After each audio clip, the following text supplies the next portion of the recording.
Balitang pambansa. Isiniwalat ni Senator Raffy Tulfo ang modus daw ng mga nasa National Food Authority o NFA. Sa kanyang privilege speech, sinabi ni Senator Raffy na maganda ang kalidad ng NFA rice pero pinalalabas na pangit para ibenta daw sa mga private miller. Mismong Office of the Administrator daw ang maghahanap ng bigas na pupwedeng ibenta mula sa kanilang stock. Uutusan umano nilang ideklara sa laboratory analysis report na palabasing pangit ang kalidad para payagan silang ibenta sa traders. Papatungan daw ng ilang opisyales ang presyo pero palalabasin na mura lamang itong nabenta dahil nga pangit ang kalidad. Ayon pa kay Tulfo, umabot sa 150,000 na sako ng mga bigas ang nabenta sa piling traders. Plano ng Department of Agriculture na isama sa kanilang internal audit ang mga revelasyon ni Senator Raffy. Mula 139, 141 na NFA officials ang sinuspinde kaugnay ng maanumalyang pagbebenta ng bigas sa piling traders. Samantala, pinagbigyan ni Senator Risa Hontiveros ang panawagan ng ilang senador na bigyan ng isa pang pagkakataon si KOJC leader Pastor Apollo Quiboloy. Show cause order na muna ang ini-issue kay Quiboloy dahil sa pangdededma nito sa mga pandinig ng Senate Committee on Women, Children, Family Relations and Gender Equality. Oras na matanggap ni Quiboloy ang order, bibigyan sila ng 48 oras para ipaliwanag kung bakit hindi siya dapat ipaaresto ng Senado. Pero tiyak daw na hindi patatakasin si Quiboloy sa pagsagot sa mga akusasyon sa kanya ng panggagahasa at pananakit sa mga dating miyembro ng Kingdom of Jesus Christ. Sakali namang hindi sundin ni Quiboloy ang show cause order, mapipilitan daw si Senate President Mig Zubiri na maglabas na ng arrest order. Nauna nang itinanggi ng kampo ni Quiboloy ang mga nasabing alegasyon. Iginit naman ni Senator Risa Hontiveros na hindi dapat Senado ang mag-adjust sa mga kagustuhan ni Pastor Apollo Quiboloy.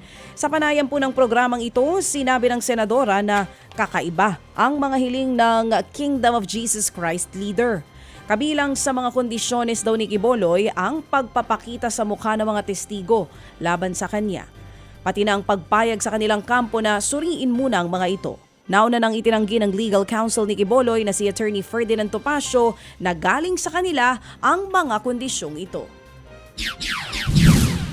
Ngayon ko lang narinig na yung subject ng ganyang mga imbitasyon, subpoena, citing in contempt, ang sagot ay, o sige, pupunta ako dyan sa hearing mo pero ito may mga kondisyones pa. And not one, not two, not three, but wait, there's more. 17 po, dinaig pa ni Pastor Quiboloy ang 10 utos ng Diyos.